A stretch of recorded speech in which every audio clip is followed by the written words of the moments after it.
के नाते, इस पार्टी के अध्यक्ष के नाते आदरणीय श्री जगत प्रकाश नड्डा जी काम नड्डा जी को हिमाचल प्रदेश के लिए आपका बहुत बड़ा योगदान रहा है। नड्डा जी आगे बढ़ो। चाहे हम मेडिकल कॉलेज चंबा की बात करें, मेडिकल कॉलेज हमीरपुर की बात करें, चाहे मेडिकल कॉलेज हम नाहन की बात करें, एम्स का शब्द एक ऐसा होता था, जब इस शब्द का उच्चारण किया जाता था तो दिमाग में, जहन में एक बात आती थी, एम्स का मतलब सिर्फ दिल्ली है, दिल्ली से पीछे नहीं है। लेकिन आपके नेतृत्व में जब आप स्वास्थ्य मंत्री थे, हिमाचल के बिलासपुर में एम्स अगले महीने उसका उद्घाटन होने वाला है। इसके लिए हम हिमाचल वासी कभी भी आपका ऋण चुकता नहीं कर सकते। पूरे देश के लिए आयुष्मान भारत की एक योजना, जिस योजना के माध्यम से गरीब आदमी का इलाज 5 लाख रुपए तक का हेल्थ कवर उसको उपलब्ध कराना, ये छोटा विषय नहीं। आदरणीय प्रधानमंत्री जी के मार्गदर्शन में आपने इस योजना को बनाकर के तैयार किया। वक्त बीतता जाता है, लेकिन ये लंबे समय के लिए इतिहास का हिस्सा बनकर के रहेगा कि कौन सी सरकार थी, कौन मंत्री थे उस वक्त जब गरीब आदमी के इलाज के लिए 5 लाख रुपए का हेल्थ कवर का इंतजाम किया गया था। तो जिक्र जगत प्रकाश नड्डा जी का। इसलिए भाई और बहनों, मैं बहुत बात करूं वो उचित नहीं। आप काफी देर से इंतजार कर रहे हैं। मैं एक सभा में गया, मैं सभा के अंदर अपनी बात कह रहा था। हमने कहा कि यहां हमारे कुछ मित्र कहते हैं कि कुछ नहीं हुआ। आप जवाब देते जाइए, मैं जिक्र करता जाऊंगा। और बहुत सारे मित्र, हमारे दूसरे मित्र भी बीच में बैठ करके सुन रहे थे। हमने जिक्र किया कि कितने लोग ऐसे हैं जिन लोगों को उज्ज्वला योजना के अंतर्गत गैस का चूल्हा मिला है, और कितने लोग ऐसे हैं जिन लोगों को फिर गृहिणी सुविधा योजना के अंतर्गत गैस का चूल्हा मिला है। तो पंडाल में अधिकांश लोगों के हाथ वहां पर खड़े हैं। कोई घर नहीं बचा जहां गैस का चूल्हा नहीं पहुंचा। हमने कहा यहां पर बुजुर्ग बैठे हैं, बुजुर्गों से मैं निवेदन करना चाहूंगा कि कितने लोग ऐसे हैं जिनको पेंशन का इंतजाम हमारी सरकार के दौरान शुरू हुआ। तो जितने भी बुजुर्ग वहां पर 60 साल की आयु के ऊपर के थे, हाथ खड़े होकर के उन्होंने भी जिक्र किया कि हमको वो सुविधा मिली। और हमने कहा कितने लोग इस सभा में बैठे हैं, वो लोग हाथ खड़ा करें जिनको किसान सम्मान निधि का पैसा उनके खाते में आया। तो सारा पंडाल हाथ खड़ा करके इस बात का जिक्र कर रहा था कि हमारे सबके खाते में बिल्कुल भी नहीं चल रहा था।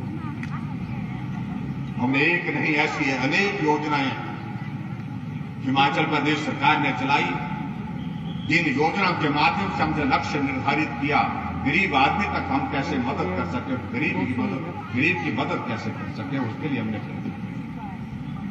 भाई और बहनों, ये कोविड का संकट अगर बीच में नहीं होता, मैं दावे के साथ कह सकता हूं कि आज हिमाचल प्रदेश में हर विधानसभा क्षेत्र में जहां भी हम जा रहे हैं, 200 करोड़ के, 300 करोड़ के, 350 करोड़ के उद्घाटन और शिलान्यास हो रहे हैं।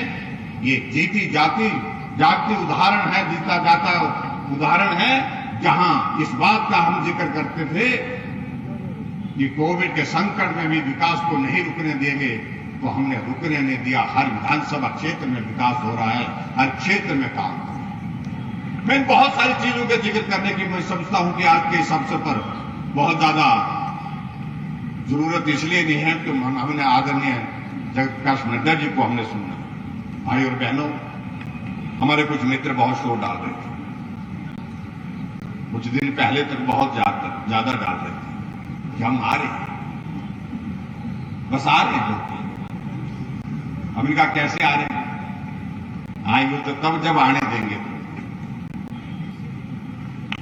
चुनाव चल रहा था,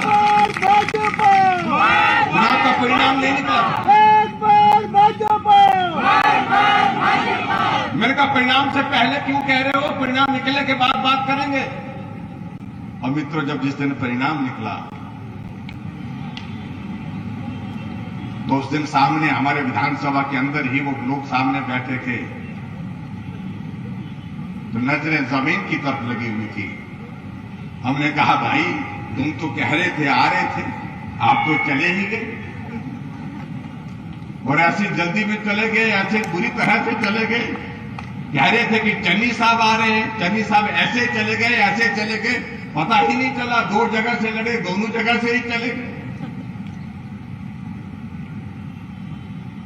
और एक और नेता उनके हुआ करते थे जो ताली का जिक्र करते थे, वो ताली जाते जाते तीसरे स्थान पर चले गए।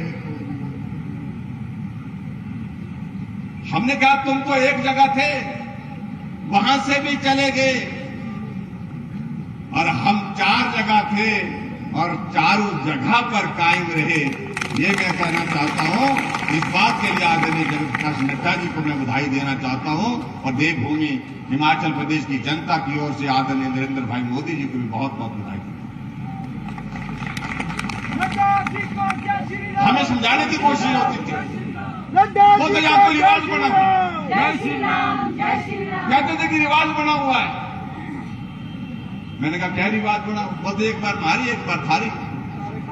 सरकार की बात कर रहे थे, एक बार आपकी बात है, एक बार हमारी बात। हमने कहा कि ये रिवाज बदल गया है।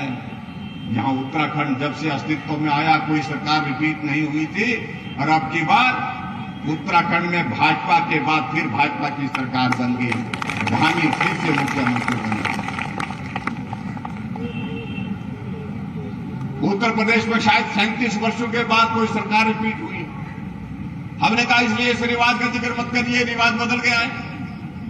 और अब की बार हिमाचल प्रदेश में भी इस रिवाज को बदलना। भाई और बहनों, हमने हिमाचल प्रदेश में ईमानदारी के साथ 4.5 साल का कार्यकाल पूरा किया है, और 4.5 साल के कार्यकाल के बाद जब चुनाव का ये दौर आएगा तो निश्चित रूप से दावे के साथ मैं कह सकता हूं आप सबके सहयोग और समर्थन से कि निश्चित रूप से हिमाचल प्रदेश में भी फिर भारतीय जनता पार्टी की सरकार होगी।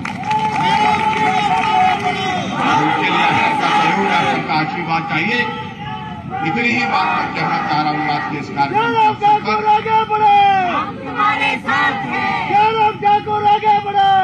हमारा ये सौभाग्य है कि देश के यशस्वी प्रधानमंत्री नरेंद्र भाई मोदी जी हिमाचल उनके दिल के बहुत करीब हैं। शायद मैं इस बात को कह सकता हूं ये संयोग ही है। पूर्व में प्रधानमंत्री अटल बिहारी वाजपेयी जी रहे, उनका हिमाचल के साथ एक किस प्रकार का दिल का रिश्ता था।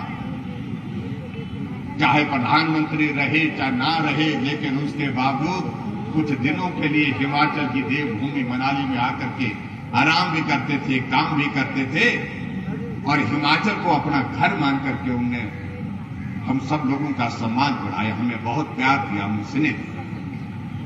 और उसी तरह से आज मैं इस बात को कह सकता हूं, दूसरे अगर प्रधानमंत्री अगर देश के कोई बने जिनके दिल में हिमाचल के लोगों के लिए स्नेह है, प्यार है, अपनापन है, वो और कोई नहीं, देश के यशस्वी प्रधानमंत्री नरेंद्र भाई मोदी जी। जब भी जिक्र होता है, जब भी हिमाचल के लोगों के साथ उनका मिलना होता है, तो हमेशा इस बात का वो जिक्र कहते हैं कि जब भी मैं हिमाचल आता हूं ऐसा लगता है कि मैं अपने घर आया। ये शब्द छोटे शब्द नहीं है,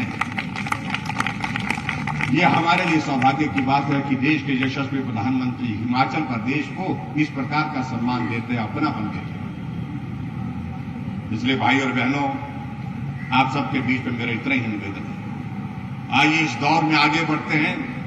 आप सबका आशीर्वाद, आप सबका सहयोग, आप सबका समर्थन मुझे डट करके मिला, हर कदम पर मिला। आप सबके सहयोग के कारण मुझे हौसला आगे बढ़ने का मिला, और अगला कार्यकाल पूरा करने के लिए हम सब लोग मिलकर के जिस प्रकार से मेहनत के साथ आगे बढ़ेंगे, हम ईश्वर और देवी देवताओं से भी प्रार्थना करते हैं कि वो दौर कोविड फ्री होगा, कोविड के बिना का होगा, और हिमाचल प्रदेश में प्रगति का अवसर होगा। उसके लिए हम सब लोग आगे बढ़ करके काम करने के लिए निकले। इतनी ही बात मैं कहना चाहता हूं। आप सबकी ओर से आदरणीय श्री जगत प्रकाश नड्डा जी का आज देवभूमि हिमाचल प्रदेश में आने पर हार्दिक अभिनंदन, बहुत बहुत स्वागत, बहुत बहुत धन्यवाद, नमस्कार, जय हिंद।